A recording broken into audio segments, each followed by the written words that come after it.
best entertainment on the earth. Tune in for Comics with Perch. Hey everybody, this is Perch, and time to check in on IDW, a company that's had certainly its share of struggles this year.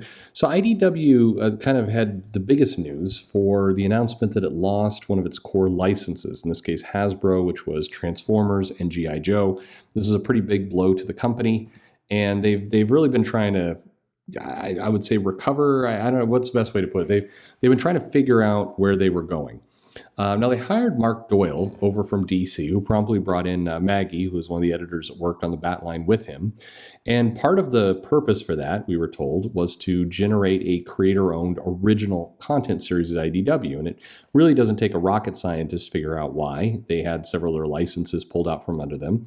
They're wanting success. I mean, the entire investment into that company is to build some IP, build some value, so they could take those properties and push them into Hollywood and have some movies going off of them. And that was the entire point of why they were built. That was how they did their last fundraising, and that's kind of core to who IDW is.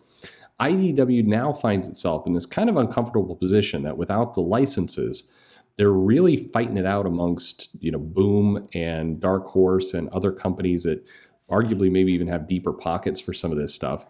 And it is it's tricky. How do they play at the Boom Image Dark Horse level and not the Aftershock Mad Cave Scout level, which for all the investors and all the people who are into that company, that'd be great for say an Aftershock or a Mad Cave, but bad for IDW because that would be a significant step down. So they're working on these originals, and we got finally word today of what these are. And they went for a fairly big burst media announcement with 9 new original comic book series and then a host of kind of previews for the future. So let's take a look at what we have here.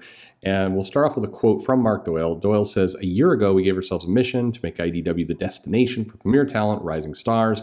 He is listed as the editorial director of originals in IDW's announcement.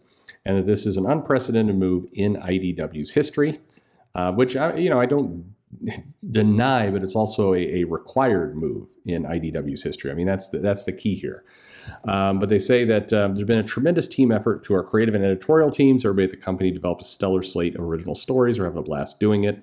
So what are these series? Well, the one that they're leading with, the biggest, is called Scott Snyder's Dark Spaces Wildfire. So what is this book? Well, they're calling it a thriller series of unannounced length. Several of the books that we're about to hear, most of them are 5-issue or 6-issue limited series.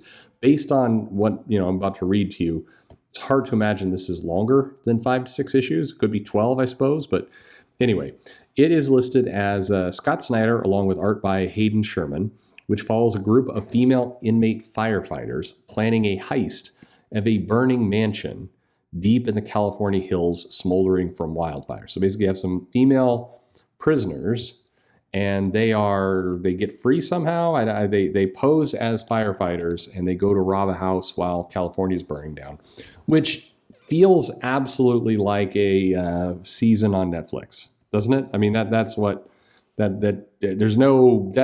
written for Netflix. Anyway, the title continues, "The Caper will either be the score of a lifetime or a deadly trap."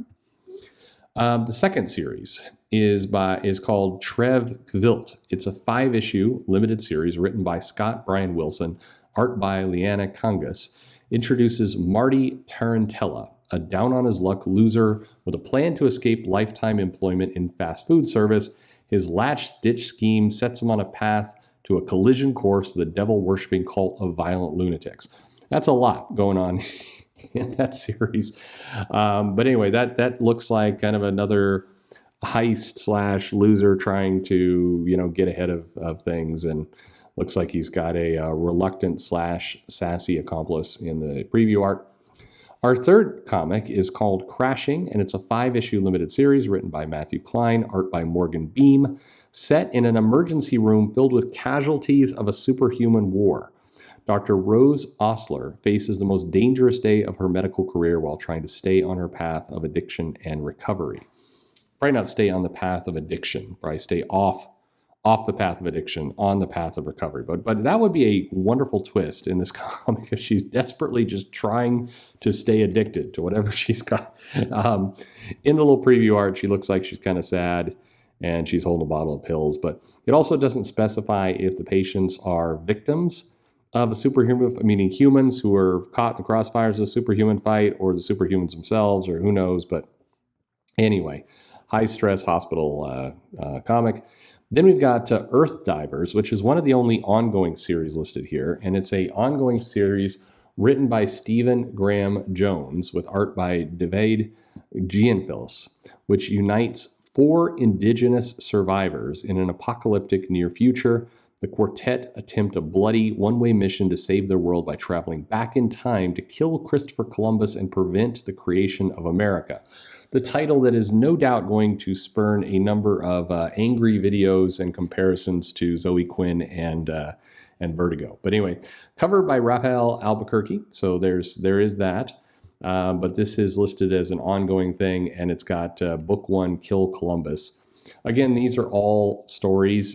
So far, everything here, you think about, losers in a fast food place, superhuman hospital, firefighter, prisoner heist, and then we got this one, travel back in time, kill Columbus, change history. These are all Netflix shows. These are very, very much Netflix shows. And we'll talk more about that in a moment. But and there's nothing inherently wrong with that, but it speaks to kind of the jaded nature of some of this stuff, where when you see it, you immediately think, this is being made for to pitch to a streaming service somewhere. And it does take away some of the magic of comics. I wish it didn't. Because, remember a time when, you used to imagine some of your favorite comic books being in the movies or being on TV, and that was really cool. Like, we really used to look forward to it. Now it feels almost like quaint when a comic is just trying to be a comic. But anyway, let's continue before we get into that. The next one is Dead Seas. It's a 6-issue limited series written by Kavan Scott, art by Nick Brockenshire.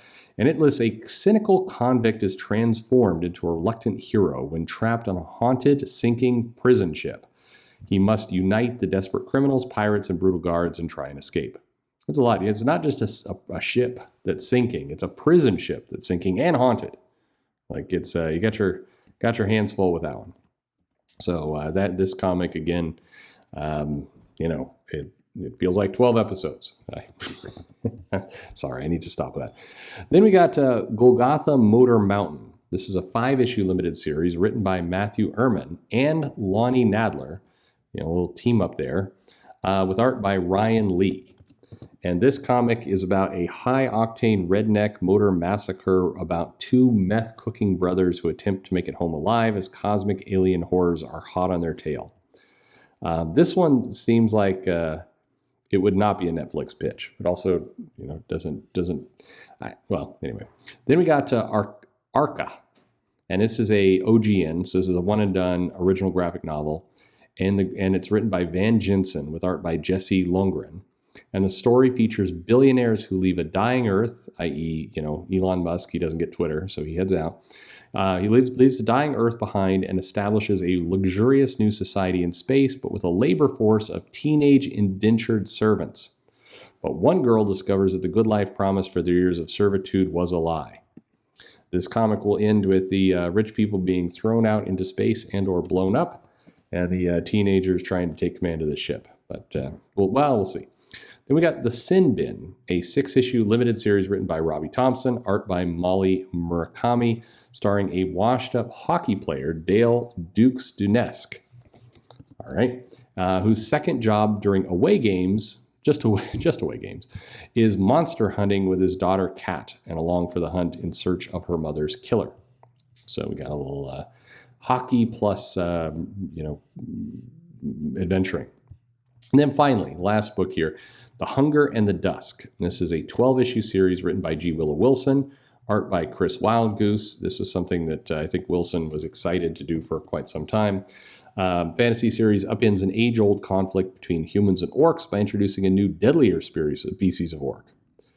Will people speculate that the orcs are a analogy for racism? Anyway, fragile alliances form and unexpected romances blossom as former enemies wade into battle together to save their 2 races. Cool. So they're excited about this, and they're talking about this is just the beginning, and that Mark Doyle was hard at work at the comics for 2023, which will include a series by John Ridley and original graphic novels aimed at middle grade and YA audiences, which everyone else is also doing, in fairness, and that these properties, and I know this is going to shock you, they are also being developed for film, television, and other mediums. But are they being developed for NFTs? Huh? Will a certain loudmouthed editor have to lead the company because they start doing NFTs, or will she just kind of forget that they're doing that and move her outrage on to something else? I don't know. You decide. Anyway, when I look at all this, one, I'm not surprised they're doing this. If I was in IDW shoes, your options are basically do some original comics like this or go out of business. That's your choice. And not going out of business seems like the wiser choice. So, there you go. But it's going to be hard for them to stand out. The problem is the indie market has strengthened. And you have a lot of people putting out content, both from the traditional publishers, through crowdfunding, through a bunch of other places. So it's a crowded market all of a sudden. If you go to Barnes & Noble, the indie graphic novel collections are rapidly taking over Marvel and DC's spot there. And so it's just going to be hard to stand out. These series are really banking on the idea that a Netflix or a Hulu or a Paramount Plus or whoever buys into them, makes a series, and then that helps with the back end of the comics, and it also gives them a licensing deal on the property. And that is what they're all in on. So the question becomes, can IDW fund itself through these books coming out, getting development process going, shop? They're just praying that the adapt comic books to movies genre stays strong, which there's not indications it's going away, but it still is a risk. So there's been a lot of them out there. Not all of them have been hits. Many have been misfires. But right now it looks like kind of Vertigo, the 2019 version, kind of looks like Vertigo 2019 light to me. It's there's some good comics here. I'm certain that I'll read and enjoy several of these, but none of them just go, oh my God, I got to read this. And it's a shame because I like several of the creators involved. There's some good writers here. This is definitely more of a writer-centric pitch than a art-centric pitch. But the interesting takeaway is, like, you're leading with Scott Snyder, for example. And Snyder, obviously a good writer, lots of success under his belt. But when Snyder puts out himself a bunch of comics for Amazon Comixology, Snyder having a book here, I'm sure it will again be fine. Snyder is trustworthy in terms of putting out a book that's reasonable. But does it seem special anymore? I mean, he had a bunch of comics come out, like I said, through Amazon. Some are doing okay. They're out there.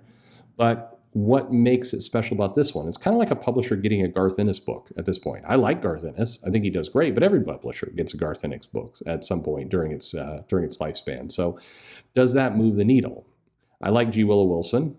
I know I'm probably in the minority of people on this channel who do, but I know Wilson from Seattle, and Wilson's a Sounders fan, and good for her. Fantasy type stuff is what she's good at. I think this is her bread and butter kind of here, of putting this kind of stuff together. But again, does this move the needle in a significant way? How does IDW put all these books out, and stand apart from Scout, for example? What do they need to do?